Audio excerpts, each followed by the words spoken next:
Chapter 26. It was already pretty late in the afternoon, and they had to find a place to stay for the night. Hoshino went to the tourist information booth at Takamatsu station and had them make a reservation at an inn. It was within walking distance of the station, which was nice, but otherwise was typical and somewhat dumpy. Neither Hoshino nor Nakata minded much, though.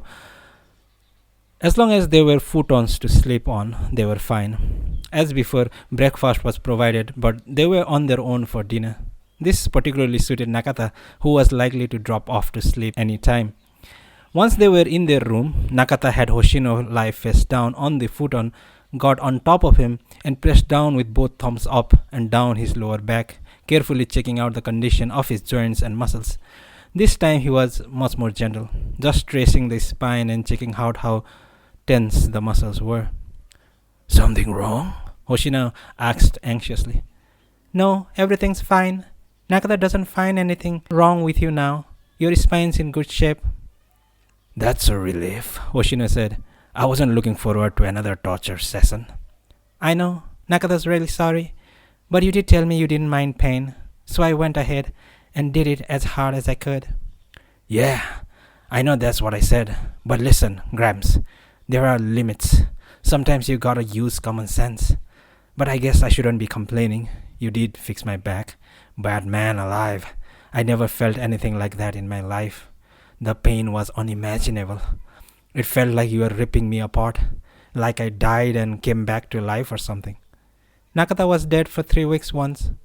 "No kidding," Hoshino said, still face down. He took a gulp of tea and munched on some crunchy snacks he picked up at a convenience store. "So you really were dead?" "I was." "Where were you all the time?" Nakata doesn't remember. It felt like I was somewhere far away doing something else, but my head was floating and I can't remember anything. Then I came back to this world and found out I was dumb. I couldn't read or write anymore. "You must have left your ability to read and write over on the other side." "Maybe so." The two of them were silent for a time. Hoshino decided it was best to believe whatever the old man told him, no matter how eccentric it sounded. At the same time, he felt uneasy, as if pursuing this dead for 3 weeks idea any further would lead him into some chaotic, out-of-control situation. Better to turn the conversation back to more practical matters. "So, now that we're in Takamatsu, Mr. Nakata, where are you planning to go?" "I have no idea," Nakata replied. "I don't know what I'm supposed to do." "What about that entrance stone?" "That's right. Nakata completely forgot about it. We have to find this stone, but I don't have a clue where to look. My mind's floating and won't clear up. I wasn't too bright to begin with, and this kind of thing only makes it worse." "We're in a bit of a fix then, aren't we?" "Yes, I'd say we are." "Not that sitting here staring at each other's all that much fun.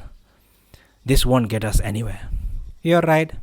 "I think we should go around asking people, if that stone's somewhere around here."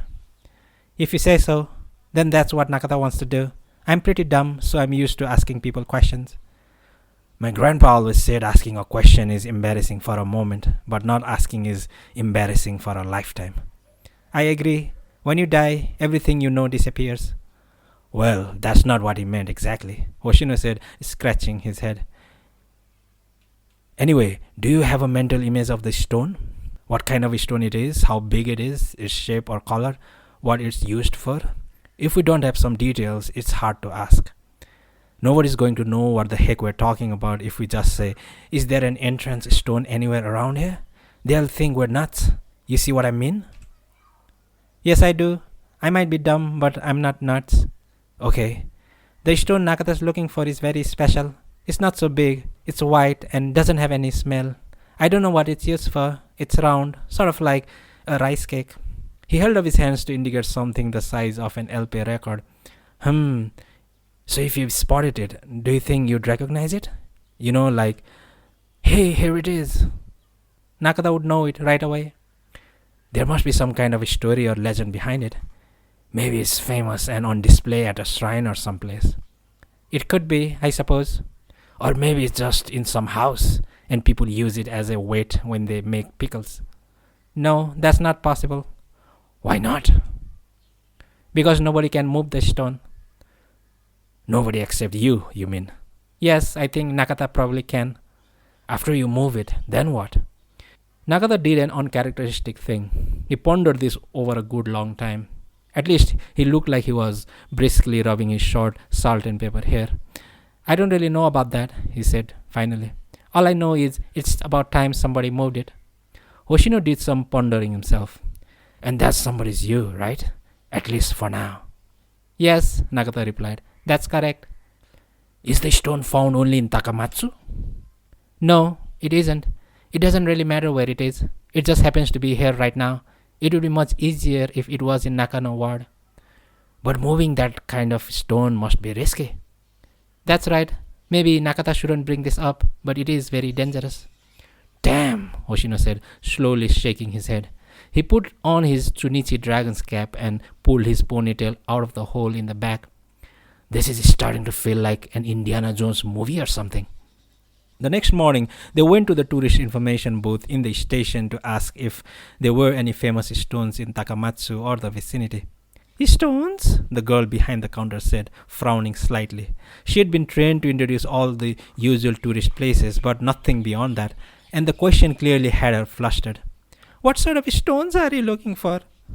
A round stone about so big, Hoshino said, forming his hands in a circle the size of an LP, just as Nakata had done. It's called the entrance stone. Entrance stone? Yup, that's the name. It's pretty famous, I imagine. Entrance to what, though? If I knew that, I wouldn't have to go through all this trouble. The girl thought about it for a while. Hoshino gazed at her face the whole time. Kind of pretty, he judged, though her eyes are a bit too far apart, giving her the look of a cautious bovine. She made a few calls, but it didn't look like she was getting anywhere. I'm sorry, she finally said. Nobody's heard of a stone by that name. Nobody? She shook her head. Excuse me for asking, but are you here just to find this stone? Yeah, I don't know if it's just to see it. Anyway, I'm from Nagoya. The old guy is from Nakano Ward in Tokyo. Yes, Nakata's from Nakano Ward, Nakata chimed in. I rode in a lot of trucks and even got treated to ill once. I came this far and haven't spent a cent of my own money. I see, the girl said. Not to worry. If nobody's heard about the stone, what you're gonna do, huh? It's not your fault.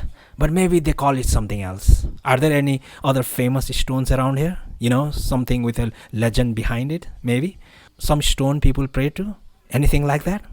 The girl looked timidly at Hoshino with her too far apart eyes, talking in his Chunichi dragon's cap, his hair and ponytail, his green-tinted sunglasses, pierced ear and rayon aloha shirt. I'd be happy to tell you how to get to the city public library. You could research the stone there. I don't know much about stones myself, I'm afraid. The library, however, yielded nothing. There wasn't a single book in the place devoted to stones in or around Takamatsu.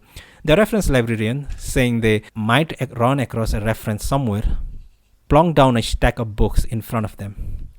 Legends of Kagawa Prefecture, Legends of Kobodaishi in Shikoku, A History of Takamatsu, and the like. Sighing deeply, Hoshino stayed leafing through them. For his part, Nakata carefully turned one page after another in a photo collection entitled Famous Stones of Japan. I can't read, he said. So this is the first library I've ever been in.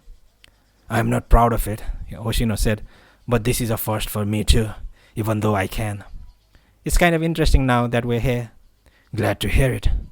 There's a library in Nakano Ward. I think I'll stop by there every now and then. The best thing is they don't charge anything. Nakata had no idea they'd let you in if you can't read. I've got a cousin who was born blind, but he goes to see movies, Hoshino said. What fun could that be? I can see, but I've never been to a movie theater. You're kidding. I'll have to take you sometime. The librarian came over and warned them to keep their voices down, so they stopped talking and went back to their books. When he finished with the Famous Stones of Japan, Nakata put it back on the shelf and began flipping through Cats of the World. Grumbling all the while, Hoshino managed to look through all the books piled up next to him. Unfortunately, he couldn't find any matches in any of them. There were several references to the stone walls of Takamatsu Castle, but the stones in those walls were so massive that for Nakata to pick one up was out of question. There was also a promising legend about Kobodaishi, a famous scholarly monk of the Heian period. It was claimed that when he lifted off a stone in a wilderness, a spring gushed out and the place became a fertile rice field. But that was the end of the story. Hoshino also read about one shrine that had a stone called the Tragedy of Children Stone, but it was more than a yard tall and shaped like a phallus. No way that could be the one Nakata was looking for. The two of them gave up, left the library, and went to a nearby diner for dinner. They both had noodles topped with tempura, Hoshino ordering an extra bowl of noodles and broth. I enjoyed the library, Nakata said. I had no idea there were so many kinds of cats in the world. The stone thing didn't pan out, but that's alright, Hoshino told him. We just got started. Let's get a good night's sleep and see what tomorrow brings. The next morning, they went back to the library. Like the day before, Hoshino read through a huge stack of books, one after another. He'd never read so many books in his life. By now, he was fairly conversant with the history of Shikoku, and he'd learned that people had worshipped different kinds of stones for centuries. But what they really wanted, a description of this entrance stone, was nowhere to be found. By afternoon, his head was starting to ache. So they left the library, laid down on the grass in a park for a long while, and gazed at the clouds drifting by. Hoshino smoked. Nakata sipped at hot tea from his thermos. It's going to thunder again tomorrow, Nakata said. Meaning you're going to make it thunder? No, Nakata can't do that. The thunder comes by itself. Thank God for that, Hoshino said. They went back to their inn, took a bath, and then Nakata went to bed and was soon fast asleep. Hoshino watched a baseball game on TV and with the sound down low, but since the Giants were soundly beating Hiroshima, he got disgusted with the whole thing and turned it off. He wasn't sleepy yet and felt thirsty, so he went out and found a beer hall and ordered a draft and a plate of onion rings. He was thinking of striking up a conversation with a young girl sitting nearby, but figured it wasn't the time or place to make a pass. Tomorrow morning, after all, it was back to searching for the elusive stone. He finished his beer, pulled on his Chunisi dragon's cap, left and just wandered around. Not the most appealing looking city, he decided, but it felt pretty good to be walking around wherever he wanted in a place he'd never been before. He always enjoyed walking anyway. A Marlboro between his lips, hands stuck in his pockets, he wandered from one main street to another, down various alleys. When he wasn't smoking, he whistled. Some parts were lively and crowded, others deserted and deathly quiet. No matter where he found himself, he kept up the same pace. He was young, healthy, carefree, with nothing to fear. He was walking down a narrow alley full of karaoke bars and clubs that looked like they'd been operating under different names in 6 months, and had just come to a dark, deserted spot when somebody called out behind him, "Hoshino! Hoshino!" in a loud voice. At first he couldn't believe it. Nobody knew him in Takamatsu. It had to be some other Hoshino. It wasn't that common a name, but not that uncommon either.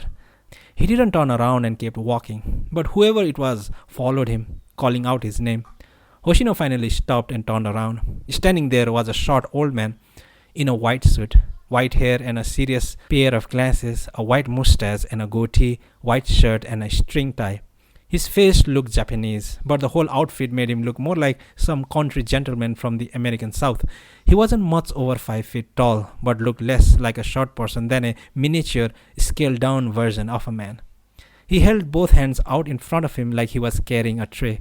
"Mr. Hoshino," the old man said, his voice clear and piercing with a bit of an accent. Hoshino stared at the man in a blank amazement. "Right you are! I'm Colonel Sanders!" "You look just like him," Hoshino said, impressed. "I don't just look like Colonel Sanders. It's who I am." "The fried chicken guy?" The old man nodded heavily. "One and the same." "Okay, but how do you know my name?" "Chunichi Dragons fans I always call Hoshino. Nagashima's your basic giant's name. Likewise, for the dragons, it's got to be Hoshino, right?" "Yeah, but Hoshino happens to be my real name." "Pure coincidence," the old man boomed out. "Don't blame me." "So what do you want?" "Have I got a girl for you?" "Oh, I get it," Hoshino said. "You're a pimp. That's why you're dolled up like that." "Mr. Hoshino, I don't know how many times I have to say this, but I'm not dressed up as anybody. I'm Colonel Sanders. Don't get mixed up here, alright?" "Okay, but if you're the real Colonel Sanders, what the heck are you doing working as a pimp in a back alley in Takamatsu? You're famous and must be raking in the dough from the license fees alone. You should be kicking back at a poolside somewhere in the States, enjoying your retirement. So what's the story?" There's a kind of warp at work in the world. A warp? You probably don't know this, but that's how we have 3 dimensions. Because of the warp, if you want everything to be nice and straight all the time, then go live in a world made with a triangular ruler. You're pretty weird, you know that? Hoshino said. But hanging out with weird old guys seems to be my fate these days. Any more of this and I won't know up from down. That may be, Mr. Hoshino, but how about it? How about a nice girl? You mean like one of those massage parlor places? Massage parlor? What's that? You know those places where they won't let you do the dirty deed but can manage a busy or a hand job? Let you come that way but no in and out.